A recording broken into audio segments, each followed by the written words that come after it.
मंच पर उपस्थित भारत सरकार के मंत्री श्रीमान अर्जुन राम मेघवाल जी, ब्रज क्षेत्र के अध्यक्ष श्रीमान रजनीकांत माहेश्वरी जी, यहां पर उपस्थित हमारे सारे विधायक के प्रत्याशी गण, श्री लक्ष्मीनारायण चौधरी जी, लक्ष्मीनारायण जी खड़े हो जाइए भाई, ताली बजाओ लक्ष्मीनारायण जी के लिए। श्री पूरण प्रकाश जी बलदेव के विधायक है, गोवर्धन के प्रत्याशी आगे राउंड है वहीं पर है, श्रीकांत जी भी मेरे साथ अभी राउंड में थे और राउंड में गए हैं, श्रीकांत जी भी आ गए हैं। और आज यहां विशेष जो वृंदावन मथुरा से संतगण उपस्थित है, इनके श्री चरणों में मैं प्रणाम करता हूं। और आज इस छोटी सी परंतु महत्वपूर्ण बैठक में आए हुए मथुरा वृंदावन के प्यारे भाइयों बहनों, आप सभी को मेरा प्रणाम। मित्रों, आज मैं यहां पर आया हूं 2022 के यूपी इलेक्शन के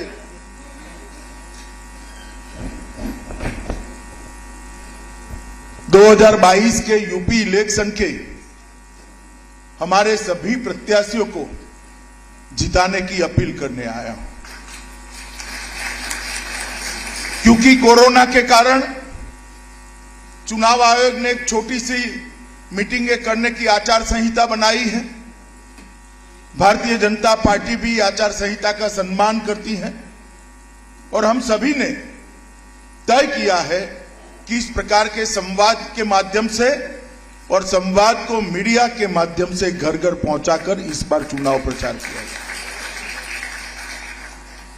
मित्रों, आज मैं जब मथुरा में आया हूं, ये मथुरा, वृंदावन, गोवर्धन न केवल उत्तर प्रदेश, देश भर के लोगों का श्रद्धा केंद्र है, क्योंकि यही क्षेत्र है जहां पर भगवान श्री कृष्ण ने श्री कृष्ण बनने की प्रक्रिया की शुरुआत करी। कान्हा को श्री कृष्ण बनाने वाला क्षेत्र यही है। कहीं पर भी जाते हैं, अगर मालूम पड़ जाएगा, आप देश में कहीं पर भी जाइए, मालूम पड़ जाएगा वृंदावन से आए हैं तो तुरंत बोलेंगे राधे राधे, तुरंत बोलेंगे। और न केवल देश, दुनिया भर के अंदर समर्पण भाव के लिए राधा जी का जो कृष्ण के प्रति समर्पण था, जो भक्ति थी, उसके लिए कृष्ण के आगे भी आज हम राधा का नाम देते हैं, राधे कृष्ण बोलते हैं। और ये भूमि, यही भूमि पर ढेर सारे अत्याचारों को करने वाले कंस का वध भी हुआ। 3 महीने से लेकर 14 साल की आयु तक जितने भी असुरों को भेजा, प्रभु ने इसका संहार भी इस भूमि पर किया और धर्म की स्थापना करने का काम किया था। मथुरा की दिव्यता, भव्यता लौटाना, उसकी आध्यात्मिक ऊंचाई को जरा भी कम करे बगैर उसको आधुनिक से आधुनिक तीर्थ स्थान बनाना, ये भारतीय जनता पार्टी का लक्ष्य। और इस दिशा में 5 साल में ढेर सारे काम हुए, ढेर सारे कदम उठा गए। और मगर मैं इस पर जरा बाद में आऊंगा। सबसे पहले कार्यक्रम के माध्यम से ब्रज क्षेत्र की समग्र जनता को मैं 2 हाथ जोड़कर धन्यवाद करना चाहता हूं, क्योंकि चाहे चुनाव 14 का हो, 17 का हो, 22 का हो, ब्रज के डिब्बे जब खुलते हैं सिर्फ कमल ही कमल दिखाई देता। मैं तीनों चुनाव में भारतीय जनता पार्टी के साथ यहां जुड़ा रहा। 2013 में मैं यहां प्रभारी बनकर आया था, 14 में चुनाव हुआ, उत्तर प्रदेश ने मन खोलकर भोले शंकर की तरह मोदी जी की झोली वोटों से भर दी और पूर्ण बहुमत की सरकार 17 में आया।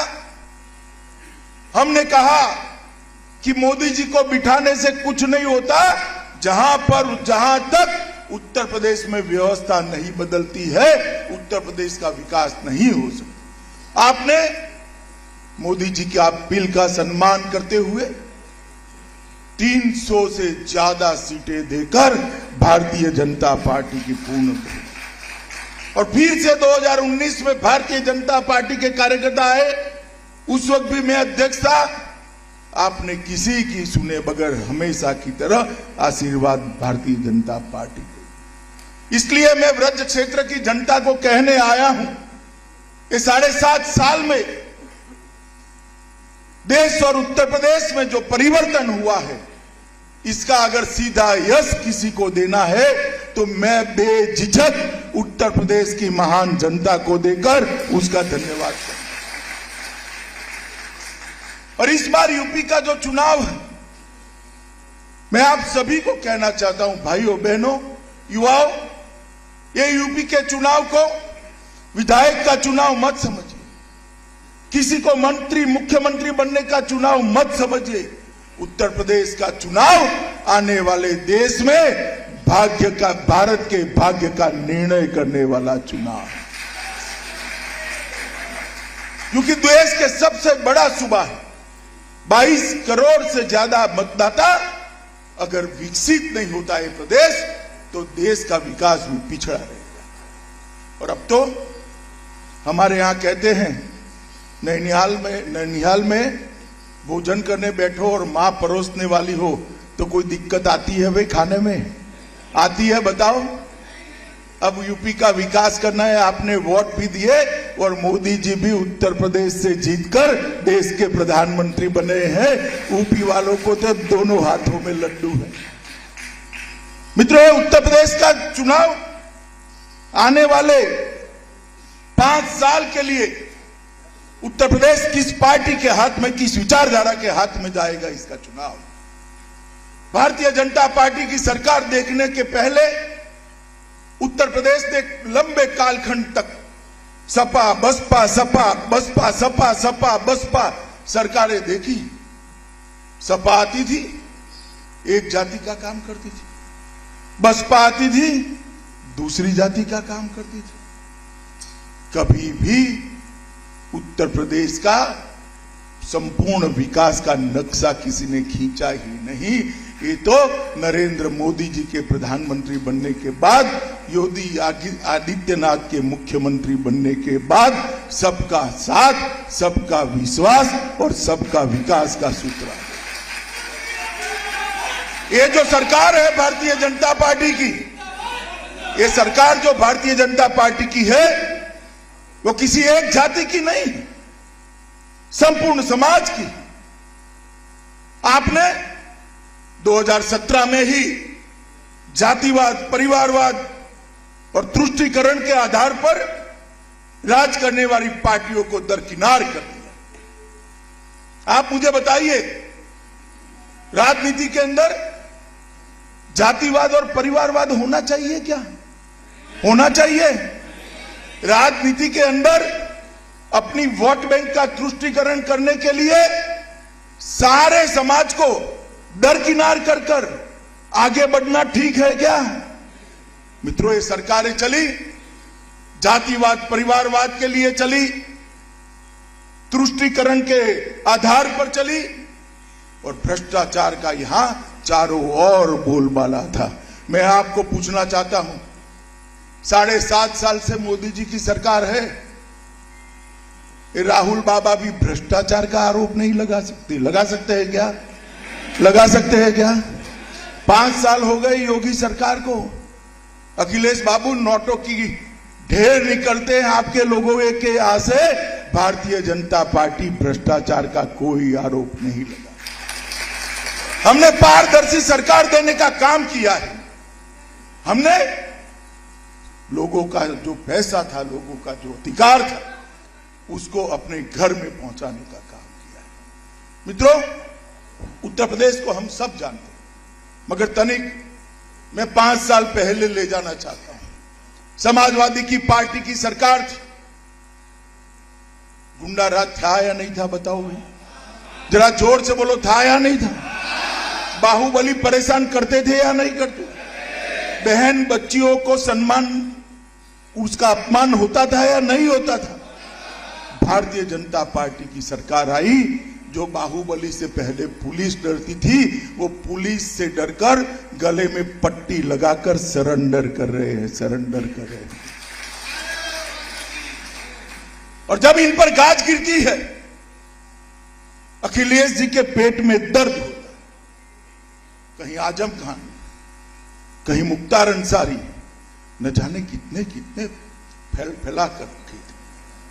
आजम खान को पकड़ा तो सीआरपीसी की सारी धाराएं कम पड़ गई, इतने केस आजम खान पर लद गए। और मित्रों, मैं आपको ये कहने आया हूं, सिर्फ 2000 करोड़ की भूमि, सरकारी संपत्ति, ये माफियाओं ने जो कब्ज की थी, उसको खाली कराने का काम ये भारतीय जनता पार्टी की सरकार ने किया है। मोदी जी के नेतृत्व में योगी आदित्यनाथ ने किया है। मित्रों, यहां पर कानून का शासन करने लगाने का काम भारतीय जनता पार्टी की सरकार ने। और अखिलेश बाबू, आप कानून और व्यवस्था का सवाल उठाते हो, जरा चुल्लू भर पानी में डूब मरो, आपको बोलने का कोई अधिकार नहीं। मैं आंकड़े लेकर आया हूं। अखिलेश बाबू, मैं आपको कहना चाहता हूं, बहन मायावती जी, मैं आपको कहना चाहता हूं, कल मेरी बात का सार्वजनिक जवाब दीजिए। अखिलेश बाबू के शासन से, भारतीय जनता पार्टी के शासन में डकैती में 70% कमी हुई है। कितनी हुई है भाई? लूट में 72% की कमी हुई है। कितनी हुई है? हत्या में 29% की कमी हुई। कितने प्रतिशत की? और अपहरण के अंदर 35% की कमी, ये भारतीय जनता पार्टी के शासन में।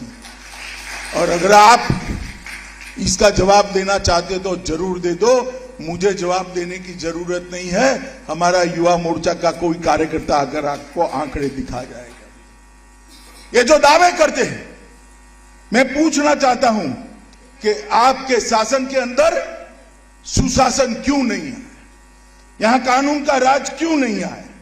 और मित्रों, उत्तर प्रदेश की आर्थिक व्यवस्था खस्ता हाल, लाले पड़ गए थे तनख्वाह करने के। आज 5 ही साल में उत्तर प्रदेश भारत की दूसरी सबसे बड़ी व्यवस्था है। एक बार और आशीर्वाद दे दो, राधे राधे कर अगले 5 साल में नंबर 1 अर्थव्यवस्था बनाने का काम भारतीय जनता।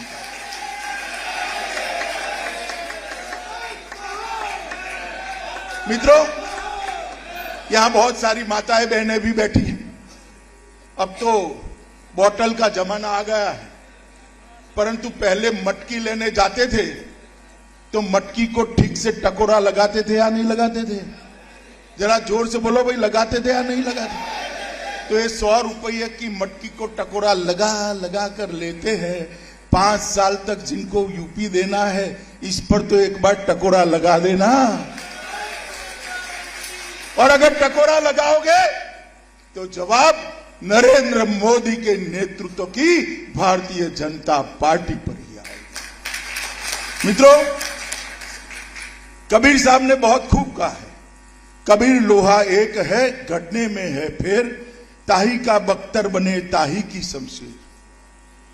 लोहा ही होता है, गढ़ने में परिवर्तन हो। यही उत्तर प्रदेश था, यही पुलिस थी, मगर शासन किसके हाथ में है, इसका परिवर्तन है। आज श्रीकांत शर्मा यहां बैठा है। श्रीकांत को मैंने मेरे साथ कार्यालय में काम करते हुए देखा है। इतने युवा कार्यकर्ता को इतने बड़े राज्य का हमने ऊर्जा मंत्री बना दिया। जिले जिले में, मुझे बताओ भैया, जिले जिले में बिजली की स्थिति में सुधार हुआ है या नहीं हुआ है? शहरों में 24 घंटा बिजली आती है या नहीं आती है? गांव में 20 से 23 घंटा बिजली आती है या नहीं आती? पहले आती थी क्या? आती थी क्या?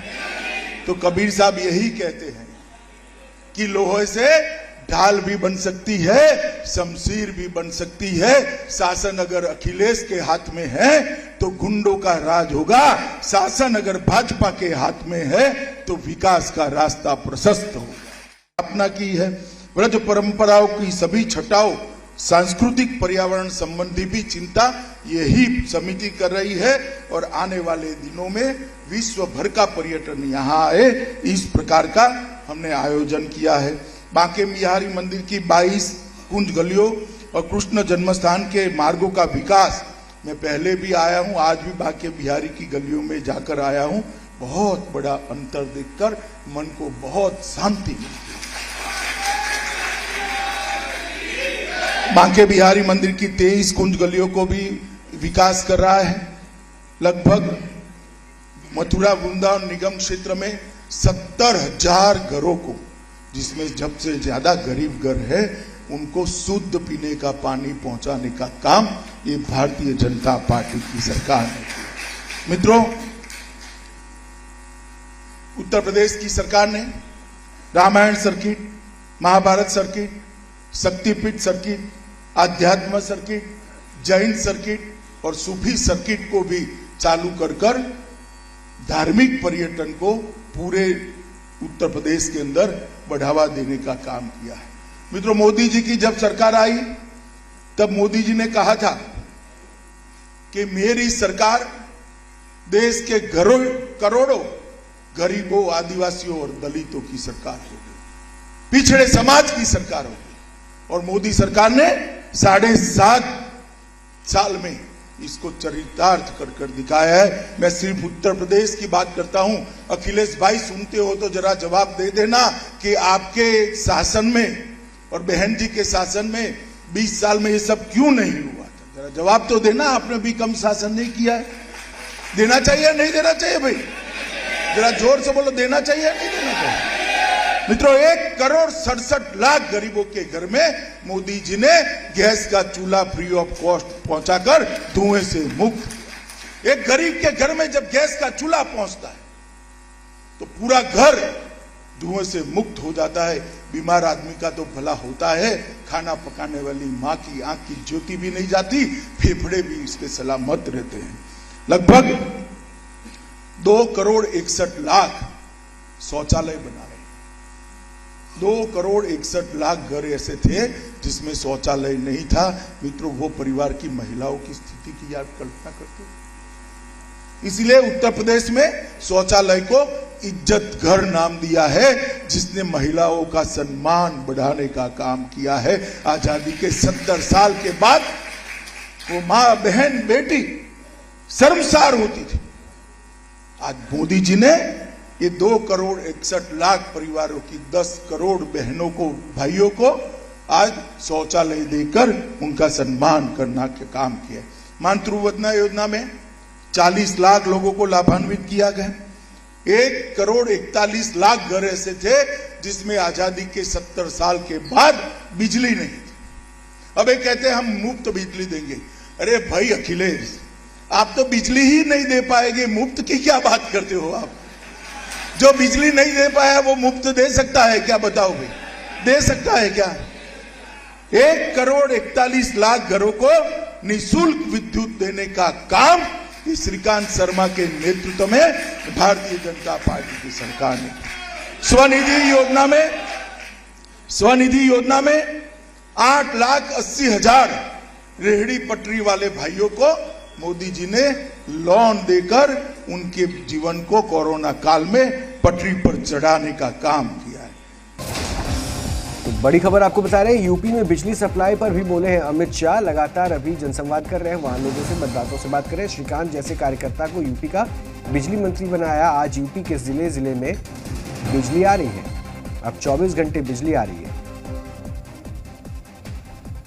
अखिलेश शिवपाल की जोड़ी सुन ले, कोई बिचौलिया नहीं है। पैसे अब सीधे बैंक अकाउंट के अंदर जाते हैं और लगभग 15 करोड़ लोगों को प्रधानमंत्री आयुष्मान भारत योजना का कार्ड देकर 15 करोड़ लोगों को 5 लाख तक की सारी स्वास्थ्य की सुविधाएं फ्री ऑफ कॉस्ट करने का काम भारतीय जनता पार्टी की सरकार ने किया।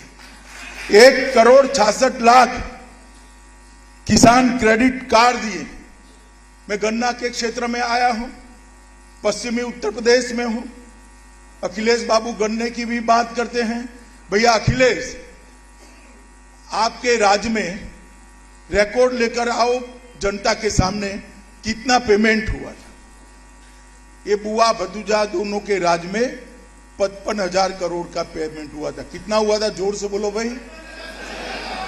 भारतीय जनता पार्टी ने 1,48,000 करोड़ रुपया का पे। ये बुआ भतीजा के राज्य में 42 गन्ना मिले थी, 21 कर गए, 21 बंद कर दी ना। उसमें गबन भी हुआ, सीबीआई इंक्वायरी चल रही है। हमारे राज्य में एक भी नहीं बंद हुई और 20 की क्षमता विस्तरण का काम योगी आदित्यनाथ ने किया है। ये गन्ने की बात करते हैं। मोदी जी ने इथेनॉल खरीदकर गन्ना किसान को मजबूत किया। रॉ शुगर पर इंपोर्ट की ड्यूटी डालकर शुगर के दाम, चीनी के दाम बैलेंस कर किसान को अच्छा गन्ने का दाम मिले, ये सुनिश्चित किया है। और मित्रों, लॉकडाउन के अंदर भी ये मिलें बंद नहीं हुई, ये मिलें चलती ही रही और ढेर सारे उसके कारीगरों को और गन्ना किसानों को अपना भुगतान समय पर मिलता रहा। मित्रों, ये प्रदेश, एक ही प्रदेश ऐसा है उत्तराखंड बनने के बाद भी जहां सबसे ज्यादा संत महंत विराजमान होते हैं। चाहे चित्रकूट हो, चाहे काशी हो, चाहे वृंदावन हो, ढेर सारे संतों महात्माओं का यहाँ डेरा लगा रहता है। क्यों लगा रहता है भाई? क्योंकि यही तो भूमि है जहां से हमारी संस्कृति पनपी। महाभारत, रामायण, ये सभी इसी भूमि पर हुए। ढेर सारे अपने श्रद्धा केंद्रों का जीर्णोद्धार नहीं होता था। मित्रों, आप मुझे बताओ, मोदी जी की सरकार न होती तो राम जन्मभूमि का मंदिर संभव था क्या? होता क्या? बाबा विश्वनाथ का कॉरिडोर बनता क्या? विंध्यवासिनी का पुनर्निर्माण होता क्या? ये भारतीय जनता पार्टी की सरकार है जिसने वोट बैंक की चिंता करे बगैर समाज के श्रद्धा केंद्रों को फिर से दैदीप्यमान करने का काम किया है। मित्रों, आपने दूसरी बार मोदी जी को वोट दिया? पूर्ण बहुमत की सरकार बनाई? हमें हमेशा कहते थे, अखिलेश जी हमेशा कहते थे कि मंदिर वहीं बनाएंगे मगर तिथि नहीं बताएंगे। अखिलेश जी, भूमि पूजन हो गया है, आपको निमंत्रण है, आप भी आ जाना जब दजा जैसे।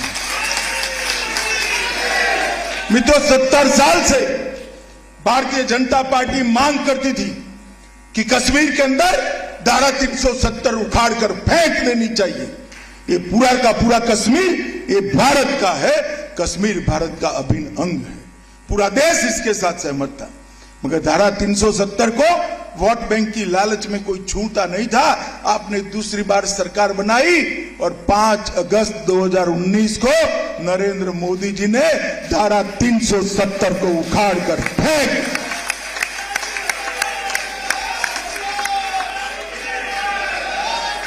और जो कहते थे संसद में मेरे सामने खड़े रहकर कहते थे खून की नदियां बन जाएगी, कंकर भी डालना नहीं डाला, पत्थर छोड़ो कंकर भी नहीं डाला। और आज वो कश्मीर भारत माता का मुकुटमणि देश का भिन्न हिस्सा होकर गौरव के साथ भारत के नक्शे का हिस्सा है। मित्रों, पहले देश की सुरक्षा को कांग्रेस, सपा, बसपा सभी लोग ताक पर रखते थे। एक समाजवादी पार्टी के नेता ने कह दिया बॉर्डर पर फेंसिंग की क्या जरूरत है, खोल दो। सहमत हो भैया? आप सहमत हो? अरे परिंदा भी पैर नहीं मार सकता, काहे को चिंता करते हो आप? एक जमाना था कि आए दिन वहां से आलिया, मालिया, जमालिया आते थे, हमारे जवानों के सर काट कर ले जाते थे। और पैरों से रौंद कर अपमानित करते थे। मोदी जी की सरकार बनी, उरी पर हमला किया, पुलवामा पर हमला किया, 10 ही दिनों में पहले सर्जिकल स्ट्राइक और फिर एयर स्ट्राइक कर कर पाकिस्तान के घर में घुसकर आतंकवादियों का सफाया करने का काम प्रधानमंत्री नरेंद्र मोदी। सिर्फ भारतीय जनता पार्टी ही देश की सुरक्षा को सर्वोच्च प्राथमिकता देती है और ये देनी भी चाहिए। और उत्तर प्रदेश से इतना बड़ा सूबा, सीमाएं उत्तर प्रदेश की भी नेपाल से सटी हुई, सीमांत राज्य, यहां पर भी सुरक्षा बनी रहनी चाहिए। यहां पर प्रशासन, कानून और व्यवस्था ठीक रहनी चाहिए। और मैं कह सकता हूं मित्रों, हमने सपा को भी देखा है, बसपा को भी देखा है, राहुल बाबा की कांग्रेस पार्टी को भी देखा है। ये कोई रख सकता है क्या? जवाब दीजिए जरा, कोई ये उत्तर प्रदेश को सुरक्षित रख सकते हैं क्या? देश को सुरक्षित रख सकते हैं क्या? कश्मीर को संभाल सकते हैं क्या? ये केवल और केवल नरेंद्र मोदी के नेतृत्व में भारतीय जनता पार्टी ही कर सकती है मित्रों, और कोई नहीं कर सकता।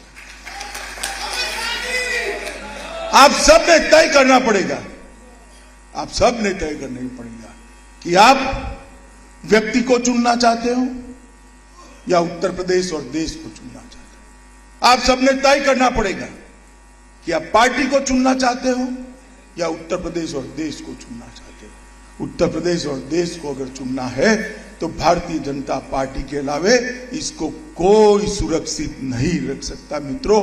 अतः मेरा निवेदन है कि हर बार की तरह 2014, 2017 और 2019 की तरह मैं करबद्ध निवेदन करने आया हूं कि हमारी झोली कमल के फूलों से भर दीजिए। और ये बांके बिहारी की भूमि पर, ये मथुरा की भूमि में, पवित्र भूमि पर खड़ा रहकर कहता हूं, हमारा वादा है कि उत्तर प्रदेश को सुरक्षित भी रखेंगे, सलामत भी रखेंगे, विकसित भी बनाएंगे और देश में नंबर 1 बनाएंगे। आप सभी लोग इतनी देर से बैठे हैं और मुझे शांति से सुना, हमारे सभी प्रत्याशियों को आशीर्वाद भी दिया, इसलिए अंत में करबद्ध होकर आपका धन्यवाद कर मेरी बात को विराम देता हूं। वंदे मातरम।